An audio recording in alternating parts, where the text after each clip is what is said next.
This is SailGP, and the 2026 season begins with no margin for error. Perth has thrown everything at the world's best: howling winds, savage seas, and conditions so extreme it's pushed these teams beyond the limit. This isn't just racing, it's survival. One mistake, and this sport shows no mercy. Oh my word, disaster! So strap in, hold your breath, because this is SailGP.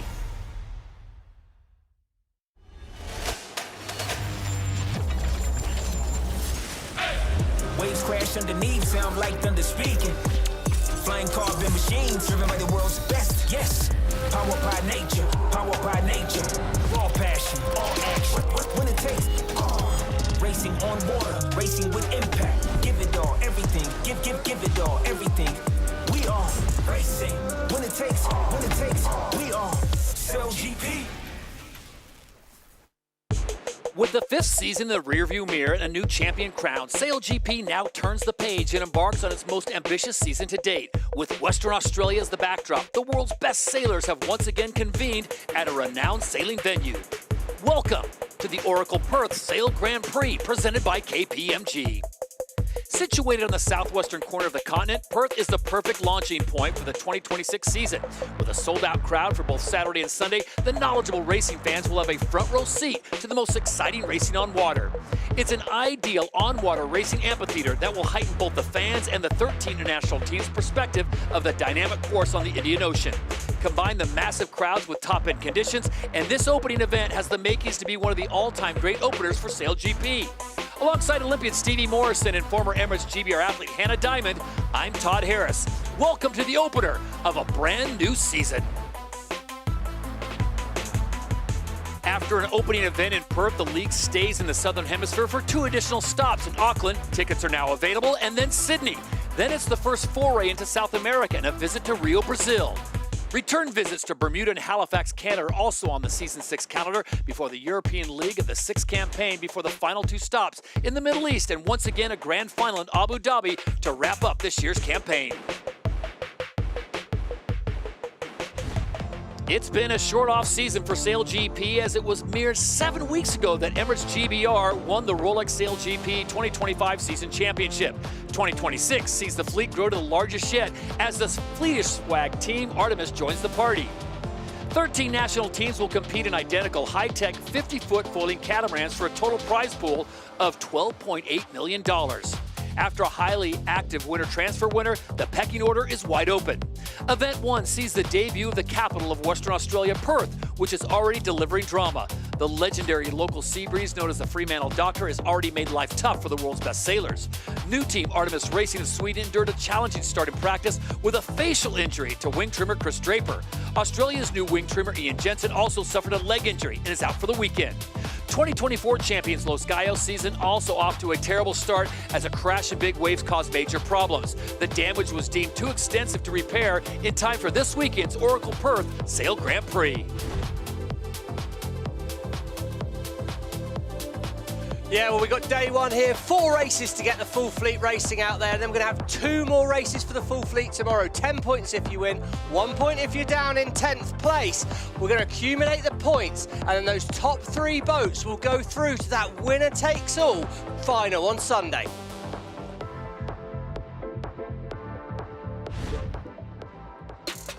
This weekend's race course is set at the entrance to the Swan River, where the Fremantle Doctor is forecast to come in strong all weekend. With the onshore breeze comes a tricky sea state, making flight control critical. Teams will also have to avoid Beagle Rocks, marked here in the black circle, which sit right in the middle of the course, a physical barrier with strategic consequences.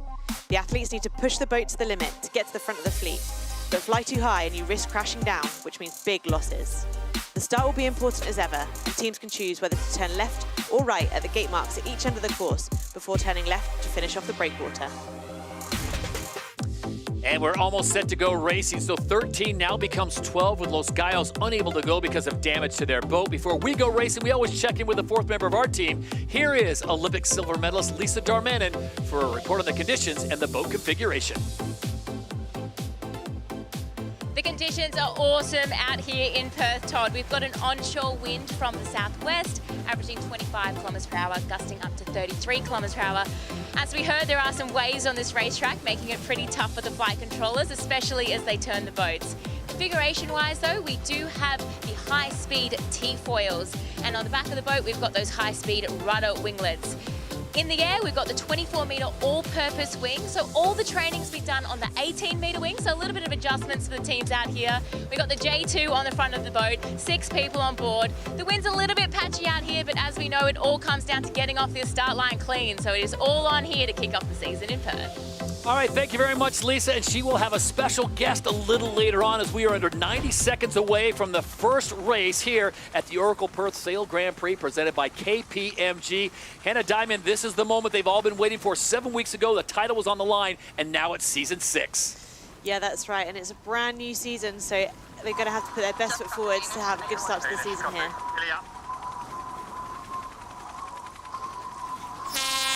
So here we go, day 1 of racing. We've got 4 races on the schedule. Stevie, this is one of those situations where you want to get off the line on time, but you want to make a big statement here in race 1. I think it's so difficult with this wing change that all the teams have had, so it's going to be a reset on how quickly the boats accelerate. Brazil have put themselves out of bounds already. Artemis penalty 2. That's going to be a disaster for them. They're going to have to drop behind the fleet at the start. Big unforced error there. Italy well positioned towards the bottom end of the line. That is the favoured position to start. It gives you a shortest time to mark 1. The fleet are coming back, well pressed together at the bottom of the line, but the United States have got space. France have got space at the top of the line. Delapierre, left-hand side of our screen on the French boat, winds it up with 17 seconds to go. Canada look to slingshot round the outside at the bottom. Where's the gaps in the line? Rolex pole predictor sits on the United States. France coming through the middle here. The 2026 season is going to get underway in 3 seconds. Watch for that line to turn white. Brilliant start by the Swiss in the middle of the line. United States perfect to the top, and now it's a sprint to Mark 1. How brave are you feeling? Keep working. You're ahead of Danes, just you and Aussies. I need more grip. Need more grip. Tiny bit lower, Hans. Careful, Aussies. Have a touch, guys. And they are off and running as they reach mark number 1, the first race of the Oracle Perth Sail Grand Prix. It is the Bones Flying Ruse that'll grab the whole shot, with US SailGP sitting in second. Oh, what a start from Slingsby. They were so fast on that first leg. Rolex sprint leader at Mark 1 for the Australians. Nice and simple all the way. So important leading at Mark 1. That's a big, decent gate to go down to gate 2 there. Top right-hand side of our screens where they're all headed right now. Canada are the first to turn away. They've got clear wind. I think this is a good move by North Star Canada. Great chance to make a gain, but the Australians, they keep it simple. They're going to try and minimise the manoeuvres down the leg here. Look how fast the Canadians are going. Top of our screen. Giles Scott and North Star Canada looking very good. Hannah on top. Also, it is France up there. Also, the new team branding DS Team France. We'll keep an eye on them, but it is the Bones Flying Ruse, the 3-time champions, out in front right now in first place. US SailGP has dropped back to 3rd with Taylor Canfield. Canada have now got the right of way here, Hannah, but this bottom gate is going to be so compressed. Yeah, it is, and I think the Bones Flying Ruse have done a really nice job there. One less manoeuvre into these bottom gates. They look like they're going to be taking a left turn, and it should be North Star Canada. I think they'll have to take a right gate from where they are there. And it's a split course situation at gate number 2, the DP World Gate. It'll be the Bones Flying Ruse opting for the left-hand side of the course, and a big crash in the middle. Oh, massive misjudgment there by the black foils. They did not have the right of way on Switzerland. Switzerland manoeuvred onto starboard. Berlin couldn't turn in time, and there's been a huge crash at gate 2. 2 boats involved, and there is a piece of one of them. Oh, that's the back of the black foils, I think, Todd. They thought they could sneak across in front. Oh, massive incident. It's so compressed. The Bones Flying Ruse, well, they're gone. They are down the road here. Artemis up to 6th. Denmark coming around the outside of them. Penalty on North Star for not giving room to the US SailGP team. They're going to need to get behind the US team. So what was 12 is now down to 10 as the Swiss and the Black Foals of New Zealand look to be dead in the water. Meanwhile, the Bones Flying Ruse are off and gone. North Star Canada still with a penalty, sitting 3rd. The Americans sit in 2nd.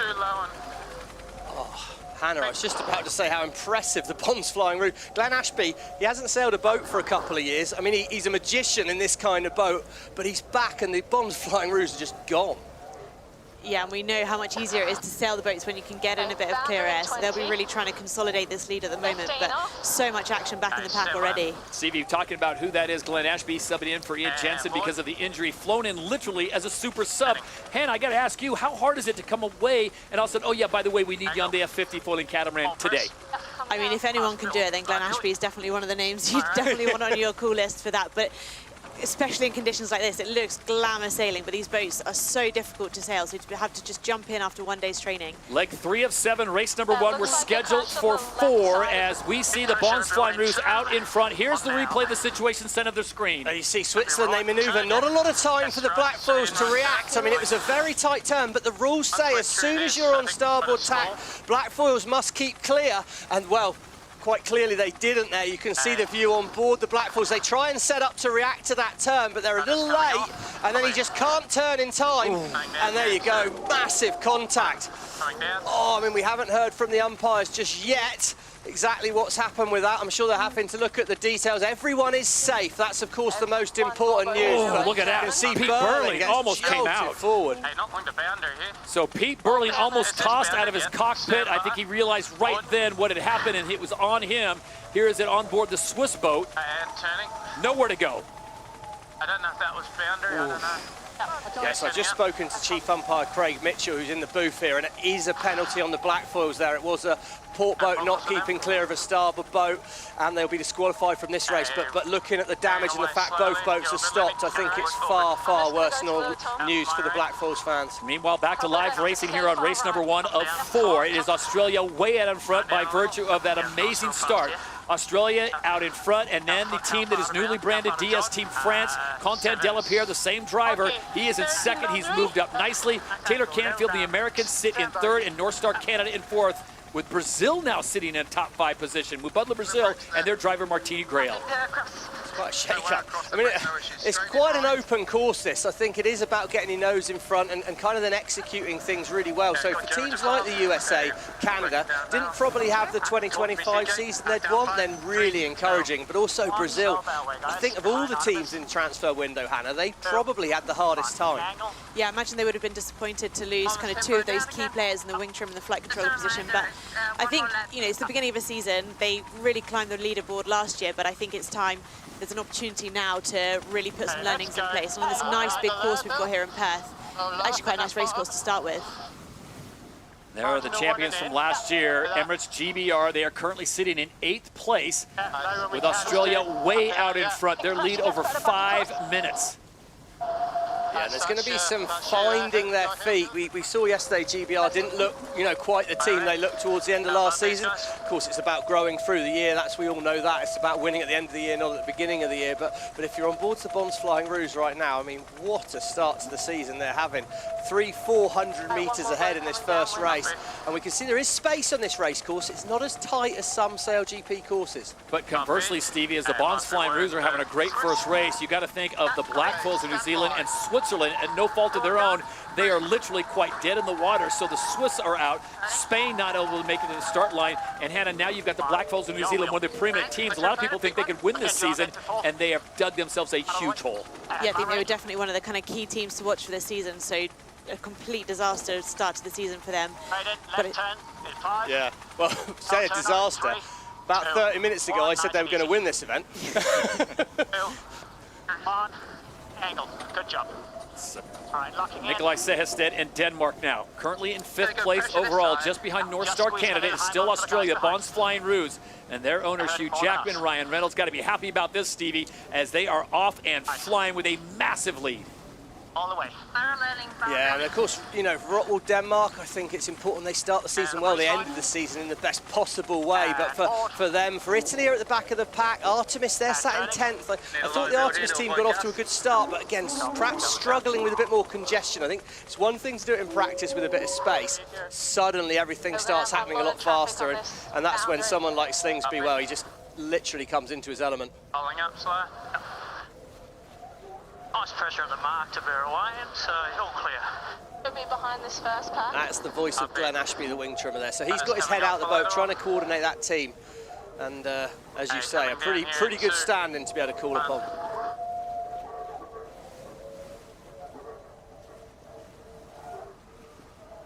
So controlled as they take that left turn to bear away onto the final downwind leg of this first race. Still a massive lead as you see Tosh Bryant getting a better look as she comes over. Boundary. Germany's the first. Brazil, tell me when we go. in the middle. I can't see when to go. Stand by. Board down here. Calm communication on board the Bonds Flying Rouge. Meanwhile, it is DS Team France now on board. Yeah, interesting change on board DS Automobile France, actually, because Lee McMillan coming into the team, it's now gone from French to English language on board that boat, which is a subtle change, and it seems to be going pretty well right now as they're sat in second place and the rest of it, but it'll be interesting to see how that works when everything's a little bit busier. We're going to quickly drop back pre-start. Got another little replay to look at here.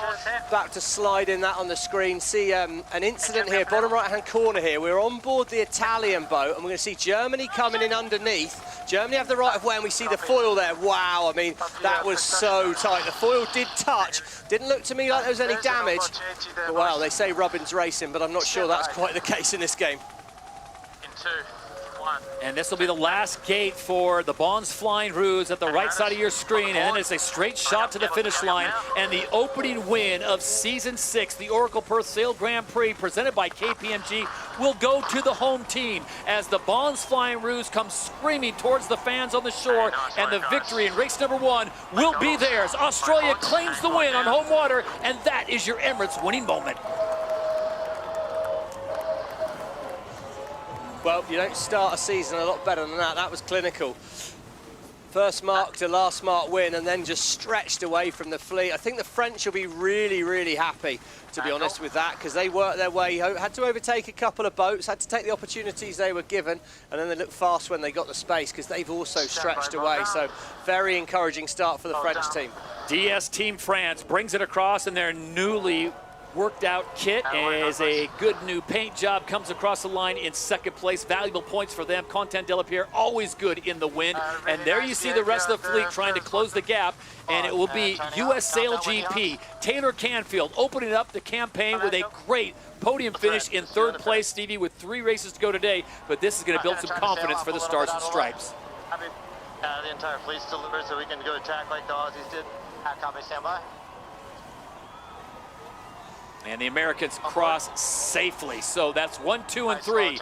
Bonds Flying Rouge, DS Automobile France, and US SailGP, your top 3 finishers. With North Star Canada, they're going to take 4th, and the defending reigning champions, Emirates GBR, look to hold on to 5th. Yeah, but they've cut the corner there, Todd. They've gained 2 or 3 places. Massively important points there for Emirates GBR. Really well judged on that last downwind leg. We can see Artemis in the background there are trying to get in and they can overtake. North Star Canada, decent start.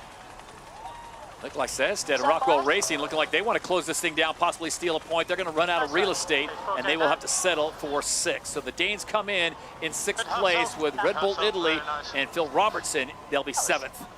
Yeah, Mubadala Brazil have dropped back. Artemis managed to dive inside Germany at that final mark there. They're going to gain a crucial point. Well, all teams will be scoring points after that disaster at gate 2. Mubadala Brazil, there'll be positive parts of that. Did drop back through the race, same for Artemis, and then Germany, Deutsche Bank. Well, the end of last season was phenomenal. The start of last season wasn't great, and their last boat to cross the finish line here of the 10 remaining boats. They're not going to be happy with that. So race number 1, event number 1, goes off with an absolute bang, quite literally, on leg number 2, the collision between the Black Foils and Switzerland. But the big winners off the line, the Bonds Flying Rouge, sending a message to the rest of the fleet. We now go on board with their driver, Tom Slingsby. Tom, welcome to 2026. You could not have imagined a better start. What was the key when you were in that start box and where you wanted to be? A great start. We're off to a flyer, which is always good to have. In that start, I think it was the trigger pull. I think we did a good job of staying on the foils at low speeds. And then the timing of the trigger pull there with with Glenn on the wing, myself and Tash, and then Goobs in the coach's box. We nailed it, and yeah, it was a great start. Tom, appreciate the time. We'll let you get ready for the next race. 3 more to go. So the 3-time champion Bonds Flying Roos are in with a win on day number 1, race number 1. And guys, the start was key, but it was that second leg that everyone's going to remember. Yeah, so the USA hit the line really nicely at the top of the line, but it was the Bonds Flying Roos who hit the line with better speed, which allowed them to take the lead at Mark 1. That all-important first leg, trying to jostle for position, set yourself up nicely for the downwind leg. Yeah, I think so. And I think normally if it was flatter water, the United States might have been able to power over the top, but that choppy conditions didn't mean they could go quite as fast. Teams having to sail within themselves. Crucial moment here. Right of way, Switzerland. Okay, it changed quickly, but at this level, you've got to see that coming. Black foils, disaster. I mean, how this is going to have huge consequences to their season. Literally 1 minute into it. You can see here they turn, but they just don't keep clear. The Swiss try and avoid the collision, but they maybe could have done more, I don't know. But anyway, it wasn't their job to do more. It was the black foils that had to keep clear. They're going to be gutted. And then from then on, a real masterclass from the Bonds Flying Roos, with Glenn Ashby stepping on board for his first race in F50 for quite a long time. But really commanding lead. They'll be super happy with how they've started the season this year. As we take a look at the Emirates fly time, you don't get much better than this. 100% for Tom Slingsby and company. They bring in Glenn Ashby as a substitute sailor. No problem. They don't miss a beat as the Bonds Flying Roos in a dominant performance on race number 1. 3 more races still to go, but what a start in glamour conditions here at day number 1 of the Oracle Perth Sail Grand Prix, presented by KPMG, part of the Rolex SailGP Championship.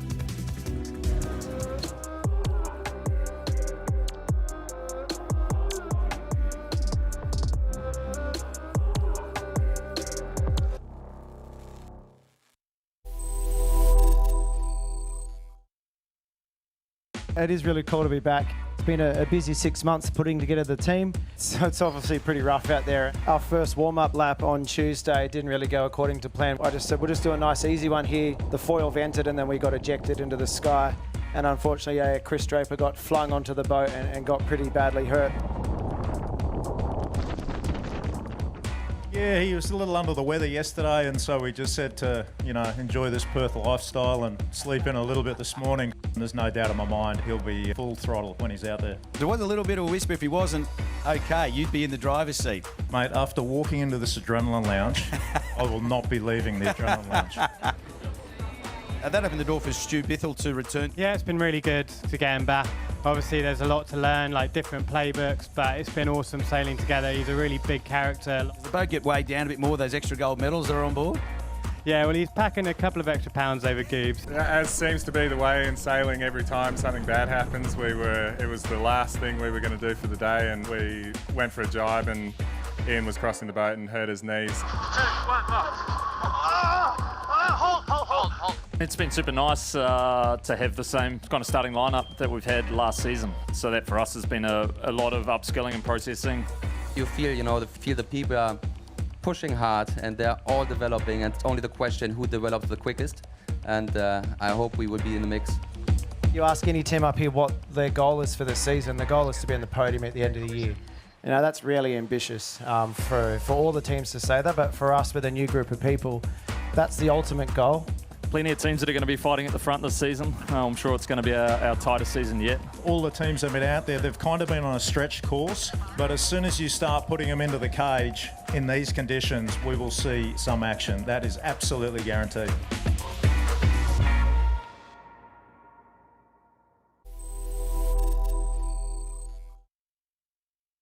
Waves crash underneath, sound like thunder speaking.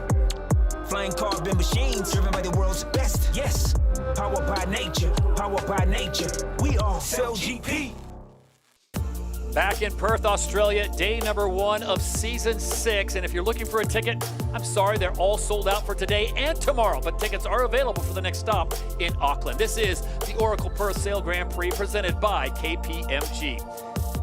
Well, the 13th team to join SailGP has been hotly anticipated, and their rockstar signing shook up the transfer market. The Swedish outfit has been long associated with high-performance sailing, and a familiar name is leading the way for this ambitious team. Really excited to be back. for season 6 with a really strong team, with a great group of people, and looking forward to kicking things off in Perth. Artemis Racing's a sailing team that's been around for a very long time. Torbjörn, the founder of the team, has a huge passion for sailing himself. I guess when we were putting together the team, we knew we needed to get some really good people to be competitive straight away. I spoke to almost half the fleet. I loved sailing with Nathan in season 2, and we really gelled and bonded well. I've sailed with Chris Draper before. We did season 2 with Team Japan, and I've done an America's Cup with Andy Maloney, our flight controller, and I know those guys, really well. For me, this was a really exciting opportunity, and it seemed like a natural step to go to. And it's really cool, where the league's going with the demand for athletes and the competitiveness of the teams and everyone really striving to be at the top. So when it comes to, picking some international sailors that you can know and trust, they were, right at the top of my list. So really excited we're able to get them to come and join the team. Chris has had, lots of experience with other SailGP teams since then. He did a season with the Aussies last year. He also did a couple of seasons with Canada and with Phil. So the level he's at now compared to when I last sailed with him is significantly higher. And for me, that's really exciting to be able to sail with an old friend once again. That is an all-star crew that Nathan Outridge has put together. The Swedish sailors we have with, Julius, Brad and Julia as our front line have all done SailGP racing themselves. Have a look at it, Julia, going in like 10. Yeah, looks good. Well, I started off in a youth program with Artemis in 2012. Suddenly I got asked to join the Italian SailGP team last year. After that, it was Artemis came in and joined the league, and here I am. The first day here in Perth, super windy. And then we had a roundup that became a bit loose. We were just skidding. When the boat landed, it re-gripped really violently, and I just wasn't quite locked in properly in my pod. Just ejected real quick. It was quite embarrassing, quite annoying. The conditions are tough, and we're obviously down on training time and cohesion. But ultimately, everyone's at SailGP to win. And so I guess our milestone for the season is to be in the final at the end of the year. And to do that, we're going to have to make finals throughout the season.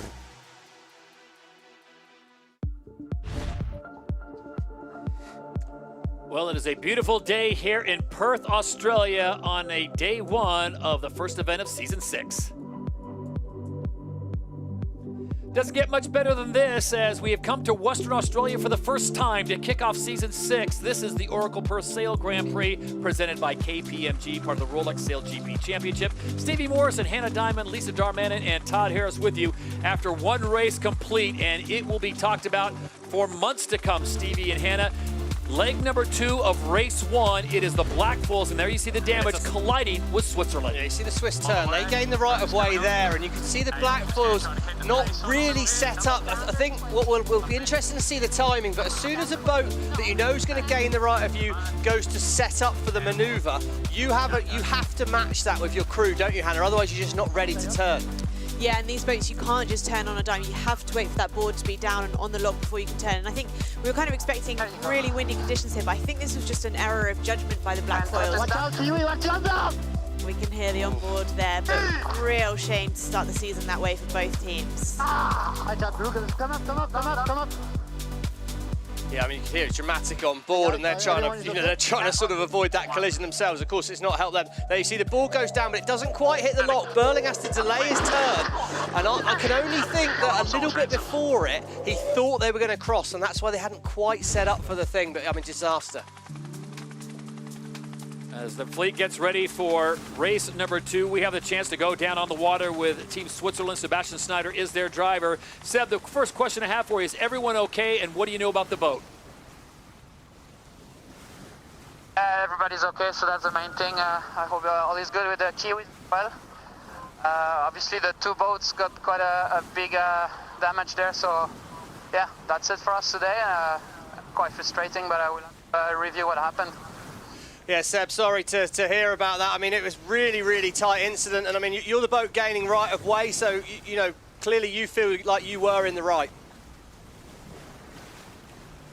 Yeah, that's our feeling from on board, but I know how quick things go, so yeah, it's always difficult also for the boat that is not right of way, but feels like we gave them enough time. But as I said, we'll have to review. I don't want to jump to conclusions too quick.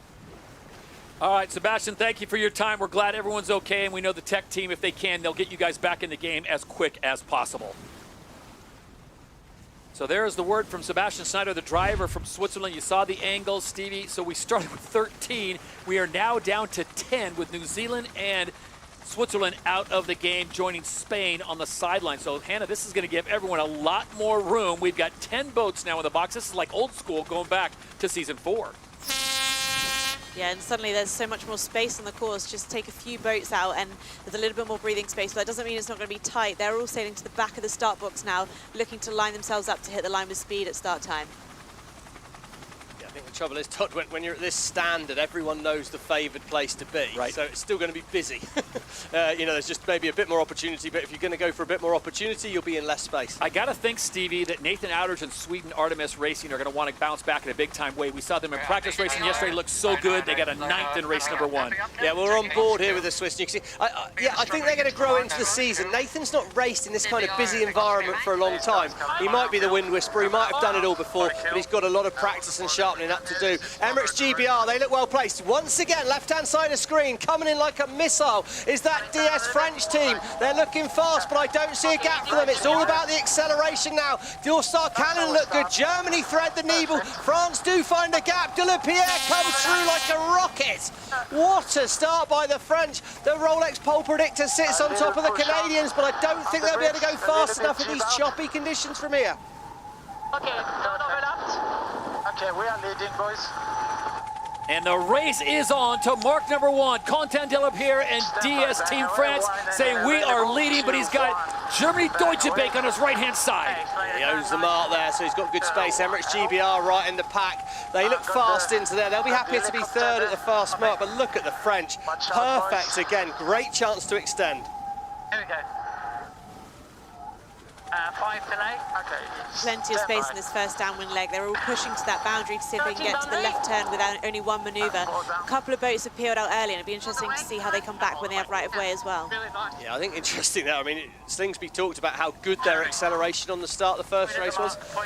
It wasn't good in that one. No, not at all. They're out the back here, and they've got a lot of. We're going to find out how fast the Bon Flying Roos are now they're in the pack. What can they do here? Artemis sitting 3rd, Germany 2nd, and France leading. Emirates GBR might be able to make. If Emirates GBR can make it to that left turn with no more manoeuvres, chance for a gain for the Brits. Actually coming back in 2. A couple, good gust. Dylan's talking about an eagle. That means dropping another board in the water to go to 4 foils in, glide in. They will be slow, but tactically they've got a bit of control here over the Germans. And I suspect Artemis might go for one more manoeuvre and look to lead the fleet away that way. Angle, got big skin there. At gate number 2, the DP World Gate, it is DS Team France in the lead. Emirates GBR cut onto the inside and they push Germany Deutsche Bank to the outside, and they decide to flip the course and go to the other side quickly.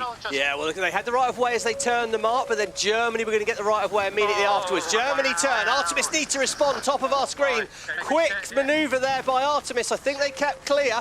United States have done a good rounding at the bottom, and North Star Canada got slow. Place changes are happening all the way through the fleet, and it's still the Bon Flying Roos in 10th. Nice roll up, mate. Target's 54. Good manoeuvre there. Artemis went into that behind Germany and Great Britain, and they show in 2nd. Some of the old reactions coming back on board that Swiss boat. Artemis Racing Sweden with Nathan Outridge at the wheel. Chris Draper, you saw him earlier, really looking, he went a couple rounds with Mike Tyson as he took that hard fall, the facial injury during practice. But it is the French out in front, Sweden in 2nd, Germany Deutsche Bank in 3rd. I'm not even sure Mike Tyson could hit like that. Net hit Chris's face. That was a really scary incident, but great to hear him back out on the boat, and the Artemis team right in this race. Bit of clear wind, bit of a chance to see how good they could be. 3, 2, 1.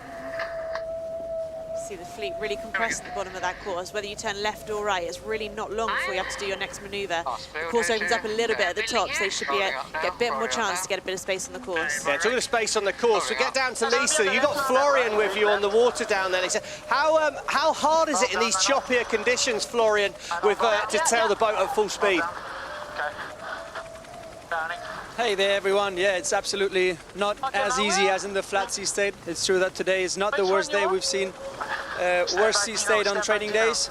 But yeah, it's definitely the situation between Switzerland and the Kiwis in the previous races is probably not easier by the sea state. So it's harder to avoid boats, and down that bottom gate is especially tricky.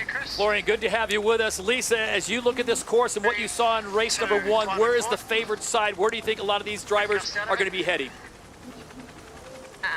Well, it seems like left turn both at the top and the bottom is the way to go, but really what we've seen is if you can get out in space, you can sail the mode that you want, especially when you're in the waves. You want to be able to sail your mode, but it's getting pretty condensed at this gate with the mid-fleet. So it's Nathan Outeridge and the Swedes coming in as everyone is trying to track down Quentin Delapierre and DS Team France. They have checked out here in race number 2 with a huge lead, but we got a good battle going on for second and third between the Swedes and Emirates GBR, the defending champions. Yeah, I mean, it's so tight. Look how tight it is in the middle of the pack there. Lovely opportunist move there by the United States, diving through the inside, set up the slingshot round there. But we've got North Star Canada, we've got Rottwell Denmark, we've got Australia in the back three. I think the 2025 season is going to be decided by how can you find any consistency in what is ordered chaos. And in a team that normally does really well in lighter breeze, Hannah, I got to be impressed with Taylor Canfield and the Americans, the way they're sailing in these first 2 races. Yeah, they look like they're doing a really nice job on board. You can hear the comms are really nice and calm as well, which makes such a big difference. When you're in the pack, it's really easy to lose your head a little bit and be kind of distracted by some of the other boats. So they're going to really need to keep their cool to stay at the front of the fleet. Look at those speeds, over 70 kilometers an hour. There you see the French. They've made the turn at the gate already, and the battle for second and third is on. It's the Swedes and the Brits as they come up to the next gate. Yeah, the British just managed to sail a bit less distance than the Swedes. United States have done the same thing, manoeuvred a fraction of a second before the Germans, but they've now set themselves up for another place gain. So 2 places gained by just good, accurate minimising of the distance from the United States on the last leg there. It looks like they can get a little bit further up that boundary with the wind direction at the moment, so they're not having to manoeuvre so quickly out of that mark. Australia. There we go. And hold. My rake. 58 said though. Oh, that shows how busy it is in and out of these gates. You've got boats going upwind, the Great British team there going up into the wind, coming downwind still, Bond's Flying Ruse. Gained a couple of places, but it shows you if you're not out in front at the beginning of the race, it doesn't matter how good you are, it's so hard to work back through the fleet. So the winners of race number 1, the Bond's Flying Ruse with Tom Slingsby, they are in salvage mode right now, trying to pick up a few more spots. If they can finish in the top 5, Hannah, that would be huge for them. But right now, I don't see anyone catching DS Team France. They have sailed so nicely, but Emirates GBR doing a great job of keeping them within eye shot. Yeah, and I think one of the differences between the good teams and the great teams is that when some of the best teams get out in front, they just extend and extend. Actually, I think the French, they've done a good job, but they haven't managed to extend that lead, so that Emirates GBR and Artemis are going to be hot on their heels. Tight, but this French team, given that they've had a crew change, so you know there's a chemistry to find between Lee and Quentin, and there's more than a chemistry, there's a language as well, so it adds another little layer of flavour to it. Right of way with Artemis in the middle of our screen there, so they will be clear ahead of the British. But yeah, the French look locked in, the platform looks stable. When you're watching the boat, does the boat look like it stays quite stable, or is it wobbling around subtly? The better teams, they just look locked in, the boat looks so stable, and the Swiss, well, they're already not doing a bad job, are they? As they approach gate number 5, it'll be the French that'll be the first ones through it. Emirates GBR currently slotted in 3rd place and 2nd to Artemis Racing. We go back down to the water, Lisa Darman and Florian Triddle. And Florian, 2-part question for you and Lisa. How is it sailing in these conditions when the sea stake is all over the place and keeping these boats, as Stevie said, very flat and level? Yeah, it is definitely a tricky thing to do, and we see the teams there trying to adapt as well to that 24-meter wing. Now we've been training all these days on the smaller wings, and as wing trimmers and generally as a team, we have to adapt and yeah, quickly be better than the others. And yeah, it's not easy, but it's still glamour conditions out here today.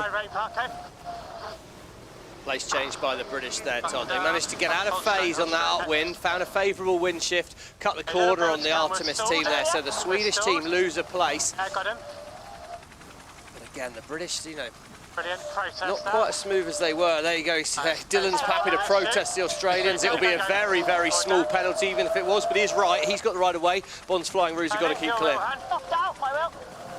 For what it's worth, I think they did, Hannah. Nice, good angle there. Artemis here, big gain from the right turn at the top at the moment. They have the right of way over the Brits. but they look like they're going really straight down the course on board Artemis. They found they lost on a wind shift, but they've sailed back into the wind shift that the British were sailing in. So good work. They've given up a bit of distance at the top of the leg to hopefully gain at the bottom. This will be a nice bounce back for Artemis Racing Sweden, as Nathan Outeridge is going to bounce back from a 9th to at least a 2nd or 3rd as they make the final turn at the bottom of the course. It will be the French out in front. DS Automobiles, Team France with Quentin Delapierre at the wheel. They finished in 2nd place in race number 1. They come back in race number 2 here in Perth, and they claim the win, and that is your Emirates winning moment. A really solid race for the French there. They look pretty solid on board there, and what a race for Artemis. 2nd race in SailGP, 2nd.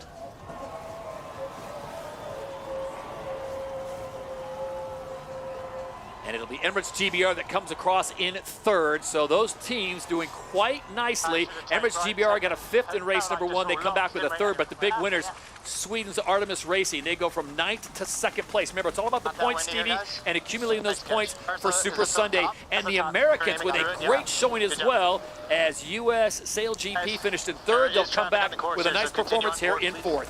Yeah, really tight there. Italy have got to keep clear. They've got to give room to Mubadala Brazil, but Italy should be fast around the outside, and they'll gain the right of way right away now.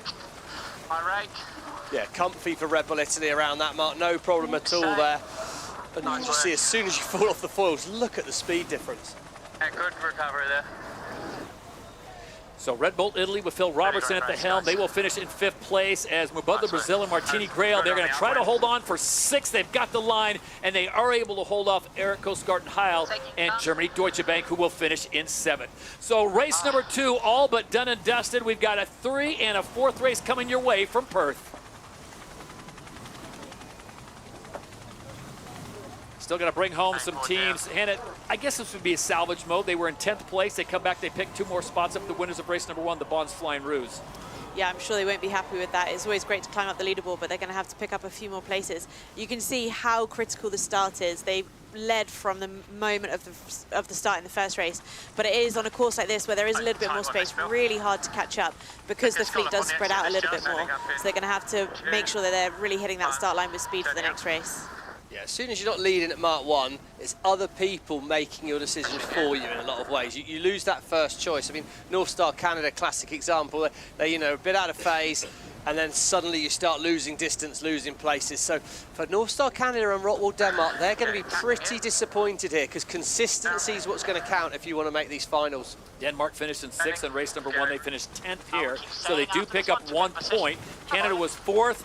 And then they come back with a 9th. So still picking up points. That's the most important thing as they continue to build. If you're just joining us, Spain unable to get to the start line because of damage yesterday, and a collision in race number 1 has eliminated the black foils of New Zealand and Switzerland. We now go down on the water. The winners of race number 2 is DS Automobile France. They finished 2nd in race number 1, so they have got some serious points. Quentin Delapierre, well done, très bien. What are the conditions like out there today? And the boat's looking pretty snazzy.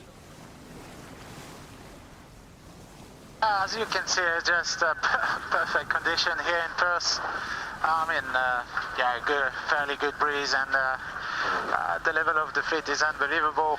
So, yeah, I mean, lots of fun. Quentin, new crew member on board, Lee McMillan, new language being spoken on the boat, but you seem to be pretty smooth out there already. Yeah, I don't know if we are smooth already, but I think as soon as Lee will learn French, it will be awesome. Quentin, appreciate the time. Congratulations, a 1st and a 2nd. We look forward to seeing you guys in race number 3. So that's Quentin Delapierre and DS Team France with the win in race number 2. If we take a look back at the start, it was actually 2 boats that approached from behind the fleet, DS Team France and Germany Deutsche Bank, who just carried so much more speed to have an amazing start. The French and the Germans were able to carry that speed all the way to Mark 1, and you can see just how much difference it makes. If you can get out in front, the decision-making around Mark 1, down that first downwind leg of the course, makes everything so much easier when you can have a little bit more breathing room. French putting on a bit of a masterclass in how to sail the first part of the race, and from there, just sailing away.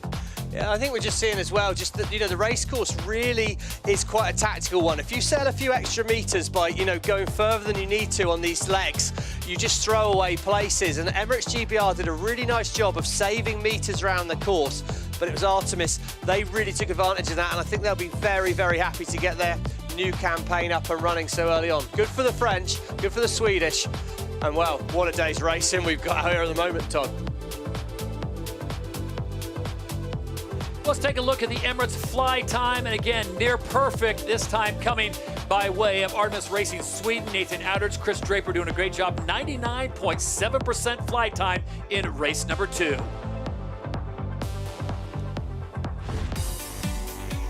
We have a look at the statistics from race 2 there, and you know, a little bit of a spread across the course. So DS Automobiles, Team France leading the way with the fewest maneuvers, but also the highest average speed, highest distance. It didn't all go their way. Shortest distance, really good job by the strategist Hannah Mills on Emirates GBR to get them around the course in the shortest distance possible. So halfway through day number 1 here at the Oracle Perth Sail Grand Prix presented by KPMG, and it's DS Automobiles France looking very good, a second and a first place, 19 points. They are 4 clear of US SailGP team, who sits in second, Emirates GBR in third, with the Bons Flying Rouge sitting in fourth. And remember, it's all about making the top 3 after the 6 fleet races so you can be in the big final on Super Sunday here in beautiful Perth, Australia.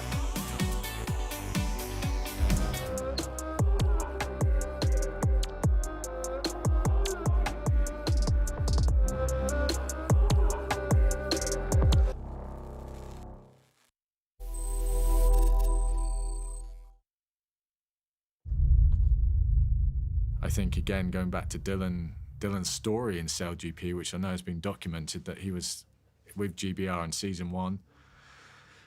Ultimately, I came in, took over the team. Got the phone call from Russell to say that Ben was going to take over the team. But I remember saying, look, I know you're pissed off right now, but I've seen this play out a few times before. I'm a bit older than you are. Just hang in there, and you just never know how this is going to play out. And lo and behold, as frustrating as that was, maybe that's, you know, that's what has put him in this position now. Welcome to the SailGP Season 5 Grand Final. Oh, the battle is on. Tom Slingsby turns directly in front of the Kiwis. He's setting collision course. Oh, look at that. It's really aggressive from Tom, and now the Kiwis can't catch him. How lucky you can? 30. Couldn't have asked for a better start to a grand final race. Oh, look at Emirates GBR in third. It's looking really bad for them. Are we going to get lost? No, I don't think so. Got room below. Oh, I mean, what options does he have here? He's behind New Zealand and he's going to lose the wind. He's going to have to come up with something special. JK. JK? Copy that. Coming out. Wait a minute, did he just say JK? When I went into it, I was cringing because I knew how difficult that maneuver is. And here comes the critical bit, the second turn. Turning. Keep the turn coming here. Keep the turn. It's very easy to get wrong. We've definitely got it wrong a lot. Like, it was all or nothing at that point on.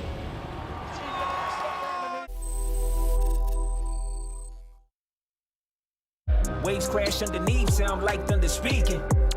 Flying carbon machines, driven by the world's best. Yes, powered by nature, powered by nature. We are SailGP.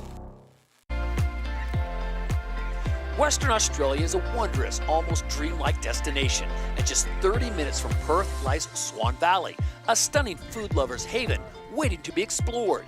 Home to world-class family-run vineyards, the valley invites you to meet the passionate makers behind its produce and cuisine.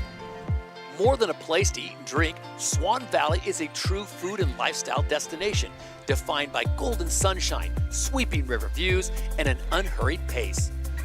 Whether enjoyed on a scenic walk or a gentle river cruise, Swan Valley is an experience not to be missed in Western Australia. Under 2 minutes away to the third of 4 races today here at day number 1, the Oracle Perth Sail Grand Prix presented by KPMG, part of the Rolex SailGP Championship.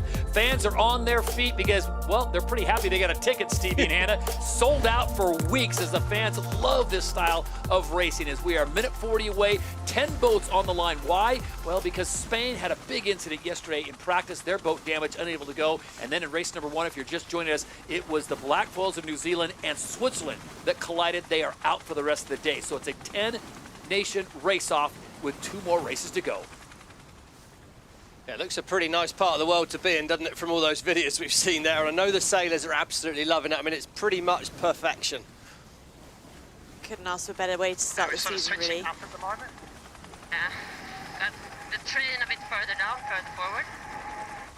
USA rock all our attention boats. You hear the chatter on board Artemis Racing Sweden.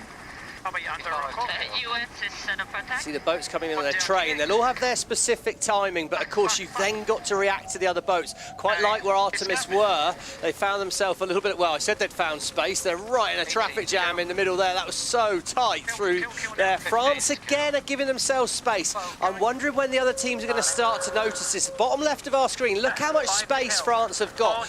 It's obviously risky, but you're going to come in with a lot of boat speed and you get to decide where you can see the gap late on. Rolex pole predictor sits on board that French boat. Slingsby's got his elbows out. He's trying to control things towards the middle of our screen. The favoured end of the line, indicated by the blue travelator. That down there is going to minimise your distance to Mark 1, but here come the French again. Delapierre's winding it up with 10 seconds to go. Is he going to find the gap? There's a big gap at the bottom of the line for the French. They should be able to fire through here. Delapierre's got it right again. Oh, the French are going to boost to Mark 1 from here. Canada and Italy have got a faster angle, but are they brave enough to use it? Need a push mode. He's on the inside of the turn, though, Todd. The French, it's going to be 5 wide here at this mark, but the French have got all the right away. 2. And as they approach mark number 1, once again, it looks like it will be DS Team France that controls the field. 1 inning available. I mean, he's just winding it up and hitting them out of the park at the moment, isn't he? What a job into that mark there. And again, they should be able to stretch from here. So your Rolex sprint leader goes to DS Team France. Hannah, when is everyone else going to figure out what Quentin Delapierre is doing? He's going to the back of the box and coming in full throttle and hoping, as Stevie said, it's a risky move, but he seems to find the space. Yeah, he seems to be happy to have a slightly different approach to the rest of the fleet, which means he can just get a bit of separation, build some speed. And I think it's, it's obviously working for him at the moment. Oh, Red Bull Italy, Phil Robertson, they went too far, Stevie.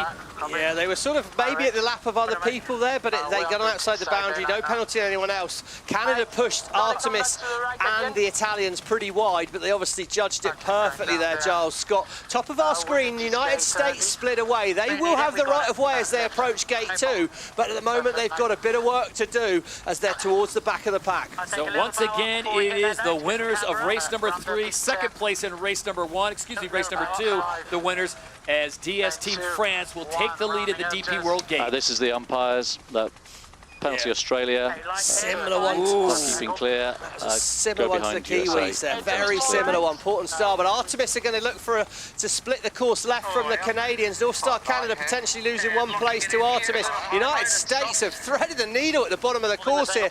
Complex manoeuvre to do at the bottom. They're going to sail a lot of extra distance, but they've got themselves right back in the race there, the United States. Canfield's got that post going fast out there today. Nice breeze on the boundary. I want to push.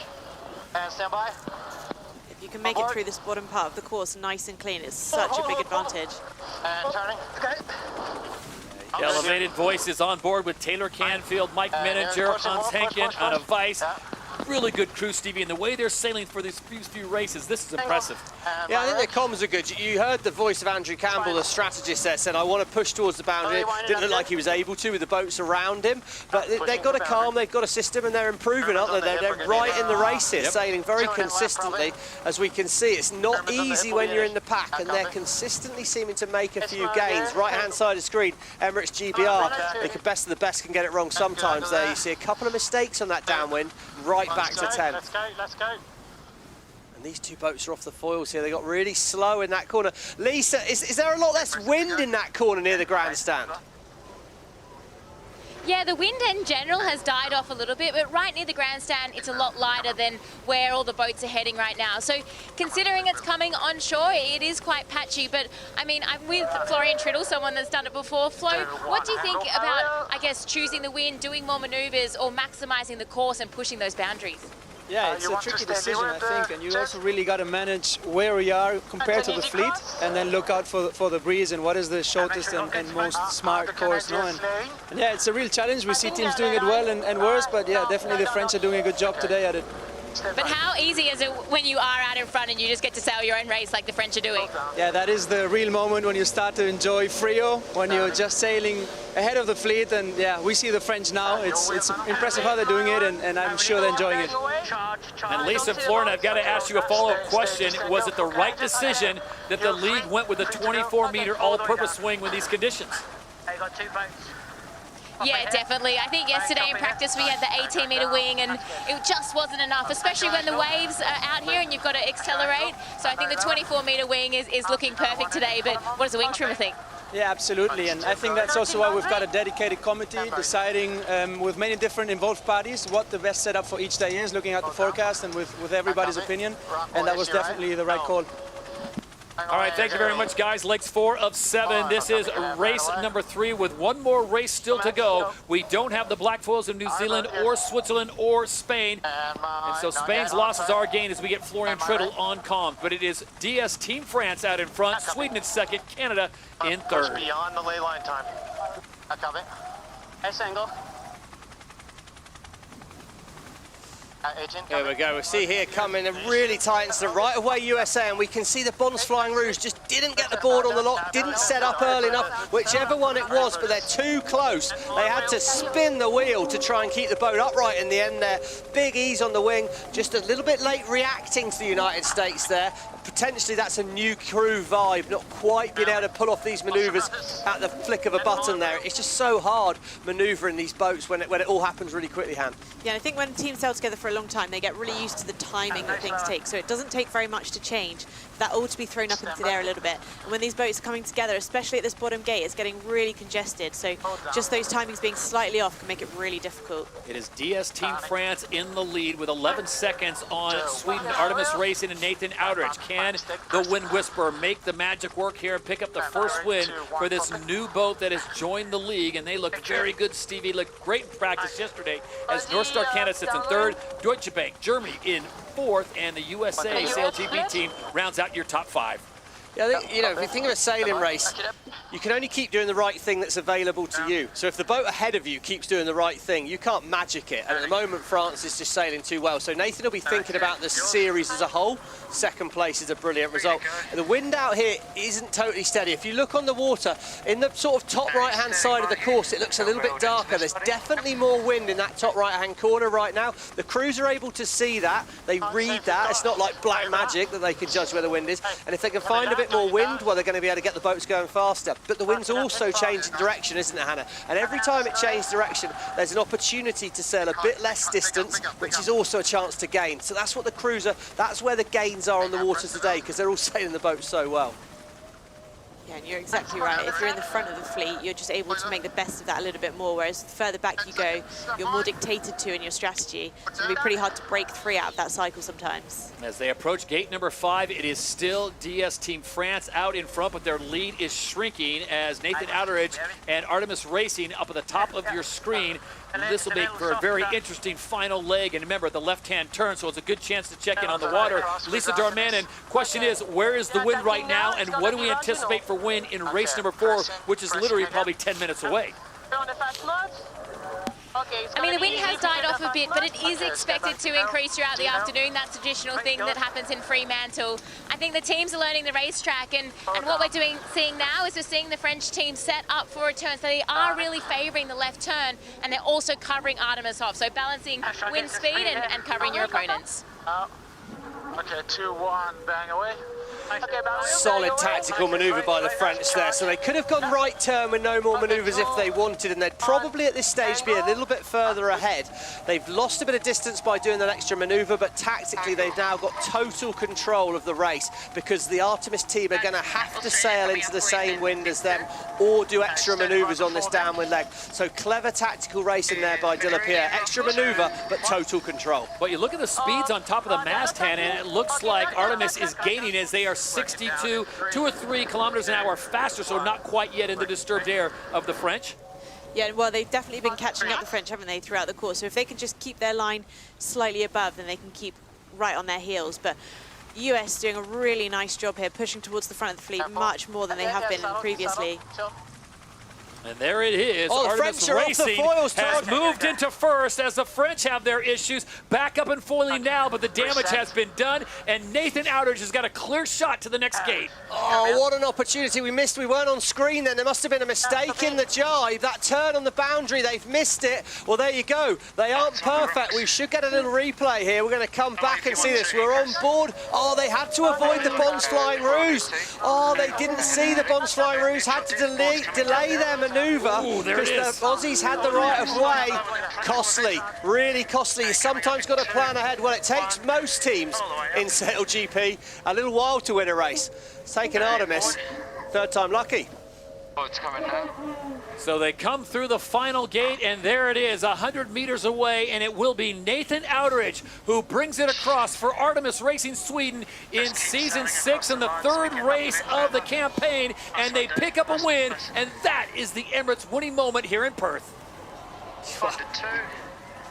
I mean, they'll probably feel like they didn't maybe sail for the win, but they made no mistakes and they took the opportunity when it came. Left-hand side of screen, United States once again, he's managed to do a good job of cutting the corner. Brilliant ley line judgment by the US team there. Canada sailed a few extra meters, they lost a place. You can't sail extra meters in this racing out here today. There's not the speed gain to be found in the choppy sea state. What a performance from the US team, sailing brilliantly out here today, and most importantly for them, they're making gains through the fleet. Yep. So third, fourth, and third for US SailGP and Taylor Canfield. Day number 1 off to a great start for them. The French now with a second, a first, and a second.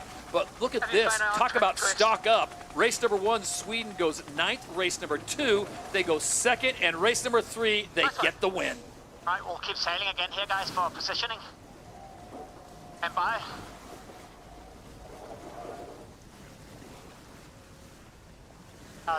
So it's Emirates GBR just behind Rockwell, Denmark. That is 6th and 7th place respectively, with Brazil getting 8th and the Bond's Flying Ruse 9th.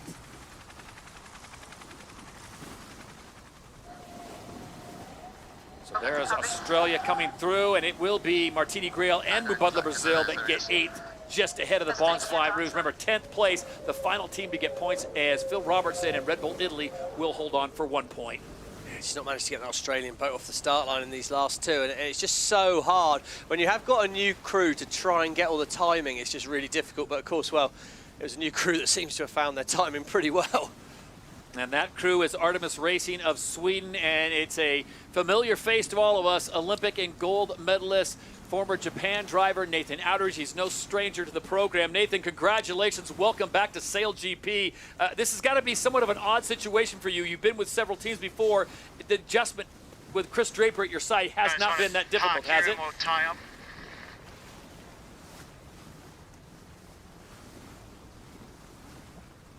And we'll check it down on the water with Nathan Outridge. Nathan, if you can hear us, give us your assessment of how the team performed there. You guys started with a 9th, a 2nd, and now a win.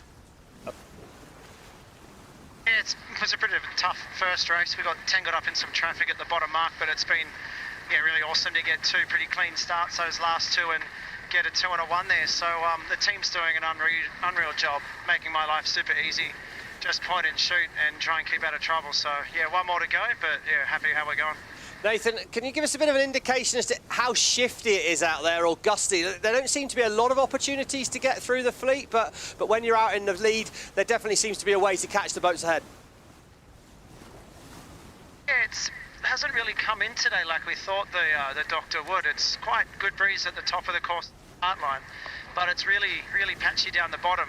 So it's making it quite challenging to keep it moving, but when you're in the front half of the fleet, it's definitely way easier. And you got to speak to your man, Chris Draper, taking that cheese grater to the face, and here he is back out on the water. You guys have been together for a long time. How's he holding up? Chris is a tough character, and it's just a pleasure to be sailing with him again. Brings back some memories of a few years ago, but yeah, doing an awesome job, keeping me honest, telling me to press on the woolies and make it go fast. Nathan, appreciate the time. Wish you the best of luck in race number 4. Nathan Outer is the driver for Artemis Racing as they get the win in race number 3. Okay, let's go back to the start one more time. Stevie Hanna, Content de la Pierre, just pulling a Houdini off the line. Yeah, again, doing a really nice job on something that's becoming kind of his staple move at the beginning of the 2026 season here. Really nailing his time and distance. You can see on board that space just opens up for them to allow them to accelerate really nicely and lead the pack at Mark 1. Yeah, and I really love where they had Manon there, strategist, but she's in a position where she can actually look and react to other boats moving quickly. So good job sharing by that French. And I think once you're after this mark, just get the chance to have space and extend. Yeah, and it ended up just being a big error by DS Team France there, just falling off the foil in that manoeuvre, which allowed Artemis to get past and take the win. You can see them just trying to rebuild their speed there, but it takes such a long time in these conditions when you fall off the foil. You have to come up closer to the wind to rebuild the speed before you can set off down the course again. And we have a look back here at that incident. They just didn't quite see the Bonds Flying Ruse on time to stick that manoeuvre, which was really costly for them in the end. Yeah, I mean, there's a lot of traffic out on that race course, isn't there? And Nathan said it to us, didn't he? They want to get that Emirates winning moment. Well, you want to make sure you get out in front early to give yourself every opportunity. And of course, we talk about the Emirates winning moment. Well, fly time. They have been flying today as well, haven't they? The Emirates fly time, 100%. The result wasn't perfect, but the performance has been really, really good from the US SailGP team today. And a look back at the statistics from that last race. You know, often we see the winning team leading on all of these statistics, but actually, I think the flight time shows us how difficult the sea state is, with only 2 teams achieving full flight time in that race. So let's take a look at the standings. 3 races down, 1 more to go. DS Automobiles France out in front, 5 points clear of US SailGP team, one of the most consistent sailing outfits today out on the water, Artemis Sweden. First time coming in, and they already find themselves in a podium position, 3 points clear of 4th place, the defending champions from last year, Emirates GBR. Well, the Rolex SailGP Championship is going to be tougher than ever. The race is on to reach peak performance, and in a sport that is separated by marginal gains, it takes more than talent to bring home the big prize. So, how do you actually win the Rolex SailGP Championship? It's not about winning one race. It's about consistency across an entire season. Well, the 2026 season of SailGP is going to be its biggest ever. SailGP is contested by national teams racing identical F50 foiling catamarans at speeds of over 100 kilometers per hour. Go over 103! Each event unfolds over a weekend in front of huge crowds, with multiple fleet races leading to an event final. They're going to be flying towards Mark 1. With a prize pool of $800,000. Across the season, teams accumulate championship points at every event. Finishing positions matter. But so does simply making the final, because the points are awarded whether you win or lose that last race. At the end of the season, the scoreboard tells the story. The top 3 teams in the overall standings qualify for the winner-take-all grand final. And this is where everything resets. The grand final is a single high-pressure race. Oh, Fletcher's masterclass there. No bonus points, no carryover advantage. First boat across the line wins the Rolex SailGP Championship and the sport's biggest prize, $2 million. Well, just a few moments away from the 4th and final race, and the transfer season was absolutely wild in the build-up to Abu Dhabi as the 2025 season concluded. With a new team stealing big names, it set off a chain reaction of high-profile signings. SailGP's off-season has delivered as much drama off the racecourse as it has on it. Look at the pile up at the bottom here. In the lead up to the 2026 season, the league's first ever athlete transfer framework was formalised, allowing crews to move between teams, with the new Swedish entry, Artemis, securing big names and experienced campaigners as they build towards a competitive debut. It started a shockwave of signings across the fleet. Nathan Outridge returns after his recent spell with Switzerland and has managed to recruit British wing trimmer Chris Draper from the Bonds Flying Ruse. Nathan and Chris sailed together with Japan, famously missing out on the title, with an opening to sit alongside the mighty Tom Slingsby. I'm sure it didn't take much persuasion to get proven performer Ian Goobs Jensen. He picks up his Australian passport to make the Bonds Flying Ruse all Aussie. Emirates GBR's loss in Jensen gave Dylan the chance to race with his Olympic partner from Tokyo, Stu Bithell. And that in turn opened the door for Kevin Peppernet to move to Germany and for Lee McMillan to move back to DS Automobiles Team France after spending season 5 with Mubadala Brazil. With so much movement across the fleet, there are bound to be opportunities. With long-time Rockwell Racing flight controller Costner moving to Mubadala Brazil, Ed Powys has been promoted from grinder to flight controller. Jimmy Spithill made a bold move in bringing Phil Robertson back to SailGP at the end of last season. It paid off early for Red Bull Italy after they secured second in Abu Dhabi, their first ever podium result.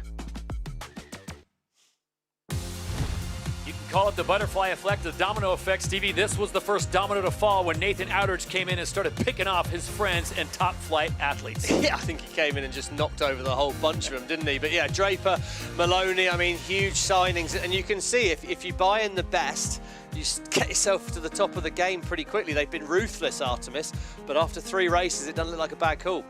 And it's a big call for Ian Jensen to leave the winning team from last season, but unfortunately an injury picked up to him in training meant that he wouldn't be able to make his debut, with Bonds Flying Ruse and Glenn Ashby having to sit in for him this weekend. So Glenn Ashby flown in as a last-second replacement for Ian Jensen. Wish him the best of luck on the repair. And that leg, he took a hard fall as we come up on 1 minute to go. The 4th and final race of the day here in Perth. Right-hand side of screen, Todd, look, I know we're going the wrong way at the moment. They're all going to turn back towards that line, but France have got space again, so they're going to be able to make a choice depending on where the rest of the fleet is. I love this strategy at the moment. They're completely disassociated with the fleet. And look, left-hand side of our screen, man on there. She's down talking to Contan about where all those other boats are. The comms on board, French or English, whatever it is, they're pretty solid. Crucial manoeuvre back here again. Emirates GBR Australia, they're choosing to put their elbows out. They're leading things back. Artemis well positioned towards the bottom of the line. The pole position, the favoured place to be for that optimum angle and speed to Mark 1 is towards the downwind end. Middle of our screen, indicated by the blue mark. What's De La Pierre going to find here? Rolex Pole Predictor sits on board the United States, but it's going to be hard to accelerate in the middle of the pack. Red Bull Italy are well positioned. Huge gap there, but I think De La Pierre might find the gap again. They wind it up, they line it up. Artemis are looking to push hard at the bottom. It's going to be all clear. Red Bull Italy, Phil Robertson, that's the Phil Robertson we know. Right out of the gun, fast and free. The Italians should be able to drive it into Mark 1 from here. Big waves, Andre. 9. And can we get the fucking chopper out of here? Oh, apologies for the industrial language there. A little bit lively. Imagine everyone's emotions pretty heightened into Mark 1, but look, the French are in the mix again.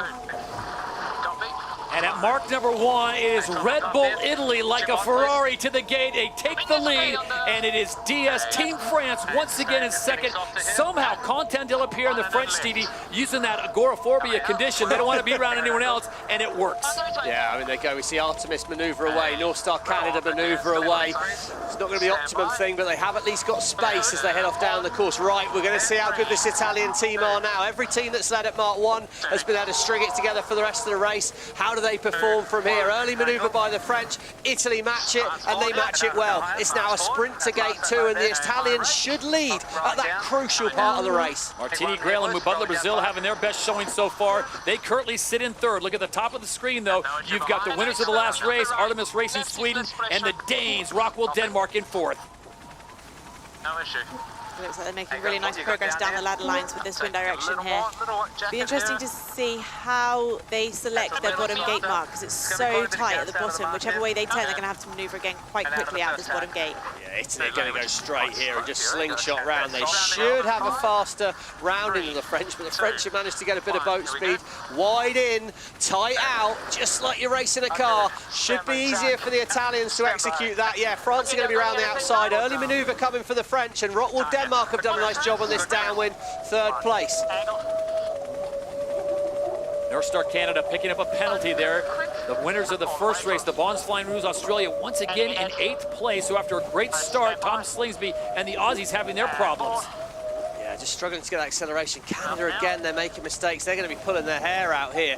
Going to be interesting now. Bonds Flying Roos, well, we've seen they've not found it easy working their way back through the fleet, but they're starting to need to get points here. And it's just so busy, isn't it? I think it'd be quite, Lisa, we're obviously watching it on the telly, but when you've got boats going upwind and boats going downwind, how hard is it actually seeing what's going on out there?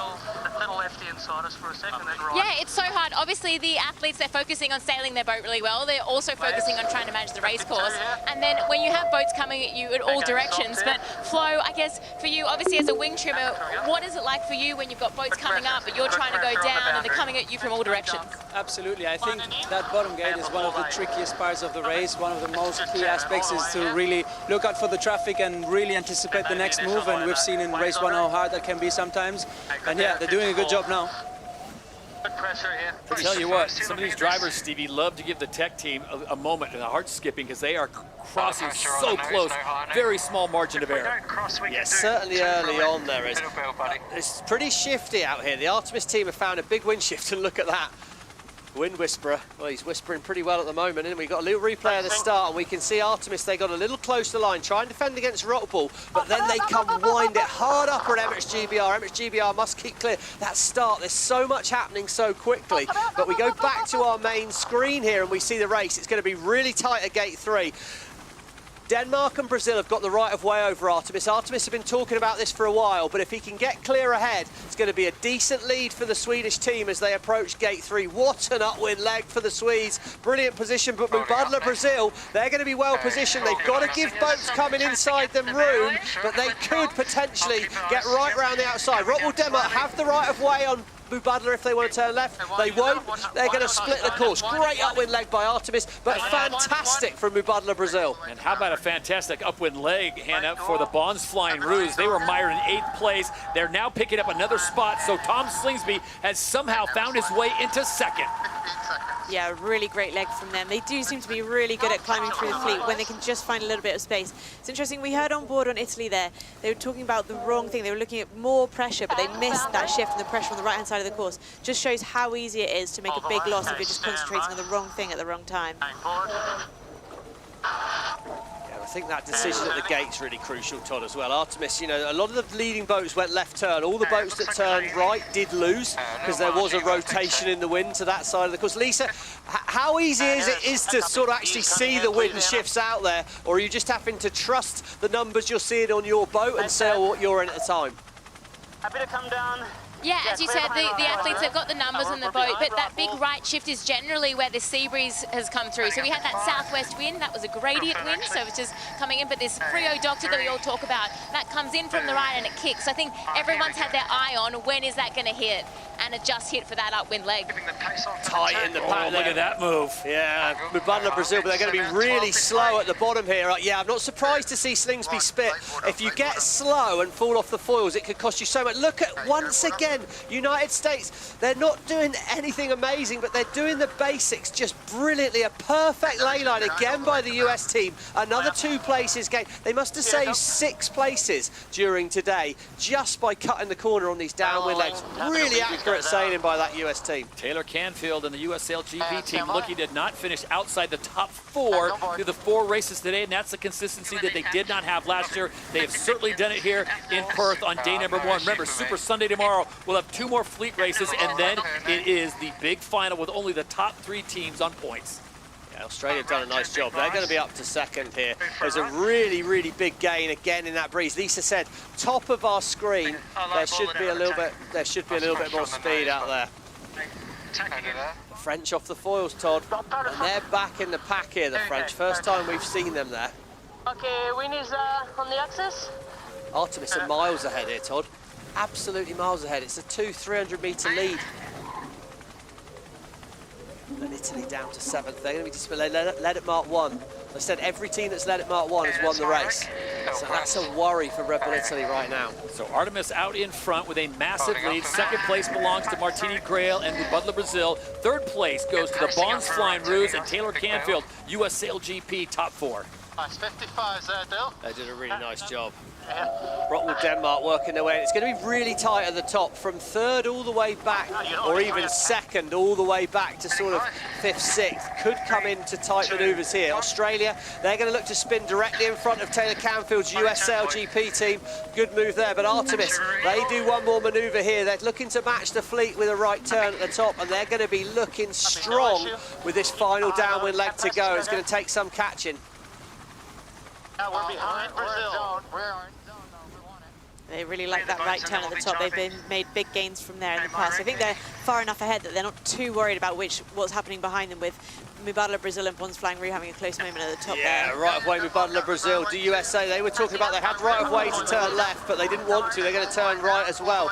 We've seen a gain from the right turn, as Hannah said. So Bonds Flying Ruse putting a big attack on Mubadala Brazil here. Look how close it is in the pack now. Rockwool Denmark are going to look to... Oh, they lost the rudders there. Got a bit high, ventilated the rudders. Got some air over those things. They work in the water, not the air. Oh, they just popped off the foils. Lost some distance, but no penalty. They were just clear ahead. Nice recovery by Rockwool Denmark, but it will cost them in the standings. Meanwhile, halfway down the course is the leaders. Artemis Sweden, they won race number 3, and they are looking very good, finishing in 2nd in race number 2. It is going to be a big day for them, but a Brazilian penalty comes in.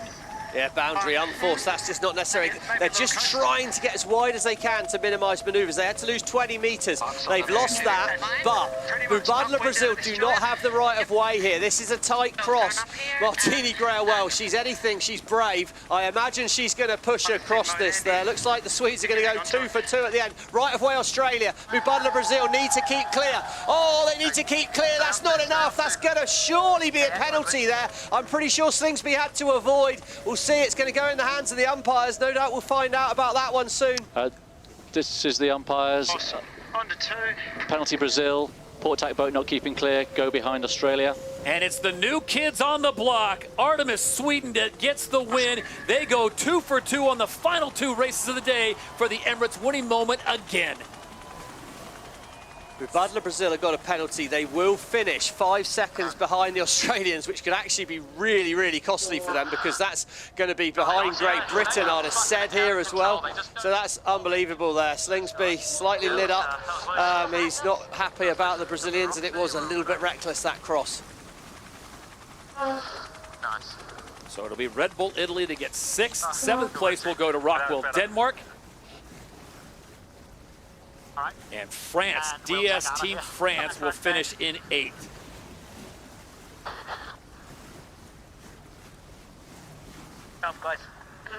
Happy to tag just to not be in crash with the other. So that penalty to Mubadala Brazil, Stevie's going to have a bit of a ripple effect. They finished 1st place, there you see on the standings, but that is not official just yet. They're going to have to drop back. Yeah, they will have to drop back, that's for sure. We'll see exactly where they finish in a minute, but we see a replay of that incident. Remember, in the boats coming from the right, it's the Australians with the right of way, and look at that, they're going to crash. The Brazilians trying to dip out, Slingsby avoids it, and you just can't take that level of risk. And the trouble with that for me is you could see that coming a long way off. And at this stage, you just can't afford to have these risks. You can see it was a bit of a crash manoeuvre by the Australians, but you know what they're supposed to do, they're trying to avoid that. Well, there's a lot of Swedish people in Perth. Why not? The weather is absolutely spectacular, and what a way and what a start for Artemis Sweden as Nathan Outteridge returns to SailGP here to kick off Season 6 at the Oracle Perth Sail Grand Prix presented by KPMG. All right, Nathan, you're starting to hog the airtime. What a start and what a performance by your team. You guys have gotten up to speed so fast. What do you attribute that to?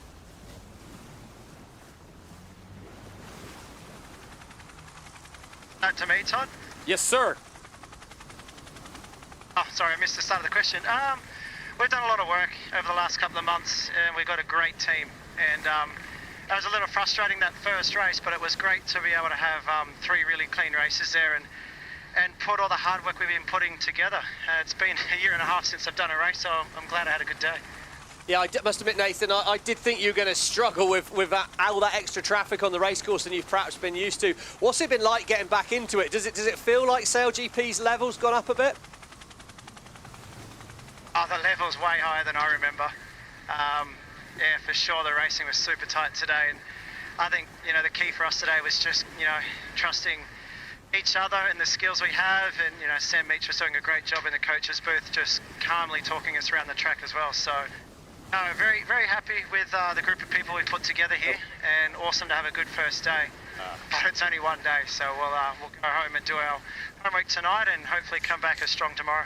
Nathan, appreciate the time while Stevie doubted you. I never did. A 9, a 2nd, a 1, and a 1. That's a pretty fine report card for your first foray, technically, with a new team and a tremendous performance, Stevie. Give it up for Sweden. Yeah, you got to give it up to them. What a performance it was in the Emirates fly time in that one. Well, it's been a tough first day for Emirates GBR. They've kept themselves. They fought really, really hard. 99.5%. That indicates the fight they've done. Good race for them. Amazing fly time across the fleet today, really. Take a look at the standings now. 4 races down, and look at the logjam at the top. All even on 31 is Artemis, US SailGP, and DS Team France. What a performance and what a showdown it'll be tomorrow on Super Sunday with the Bons Flying Roos and Emirates GBR, your top 5. So Emirates GBR in a top 5 as the reigning champion. With Butler Brazil 6. North Star Canada up and down all day long. And a nice showing by Red Bull Italy. They finished in 8th place. Well, here we go. We got that Rolex best time start, and 0.1 of a second. Canfield was on fire out there today. What a start that was. It was hard from the top of line to execute to Mark 1, but he was really consistent at the gun.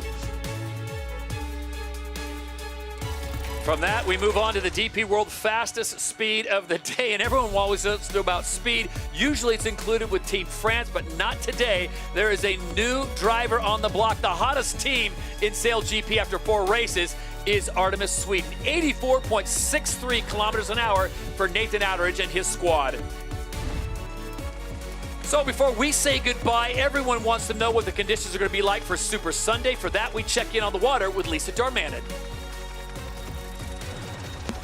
Well, Todd, we're going to expect more of the same tomorrow. We've got the same wind direction coming from the southwest, around 18 kilometers per hour, gusting up to 24 kilometers per hour. So I'm expecting a really similar configuration. What a day of racing that was to kick off our season. Things were so tight out there, and it was amazing to see how well everybody handled it. Obviously, super disappointing for New Zealand and Switzerland. We think that some repairs will be going on overnight. The crane is already set up, ready to get them out. So tough to see, but what epic race. All right, thank you very much, LD. Thank you, Lisa. Final thoughts, Hannah, before we say goodbye. Well, I think it was really nice to see a couple of teams at the top of the leaderboard that we hadn't seen before, but what a great start to the season. Yeah, I mean, for me, I'm just gutted for those 2 teams that missed out in the first race today. It was so tight out there. Do you know what? Performance of the day for me, actually, US SailGP team. To be that consistent across the board and make those places. They never led at Mark 1. Brilliant day for them. And this fleet, it's going to be tight tomorrow. Well, we are all set up for a Hollywood-style ending here at the Oracle Perth Sail Grand Prix presented by KPMG. Day number 1 complete. It is on to Super Sunday here at the Rolex SailGP Championship. So on behalf of Stevie Morrison, Hannah Diamond, Lisa Darmanin, and guest commentator Florian Triddle, I'm Todd Harris. We'll see you tomorrow here in Western Australia. Don't miss out on beautiful Perth. Welcome to the Oracle Perth Sail Grand Prix presented by KPMG. The 2026 season is going to get underway. Is the Bons Flying Roos. It'll grab the whole shot. Hey, nice work, guys. Inside the course, and a big crash in the middle. Okay, we are leading, boys. Costly, really costly. Sometimes got to plan ahead. Well, it takes most teams. Nathan Outteridge brings it across for Artemis Racing Sweden.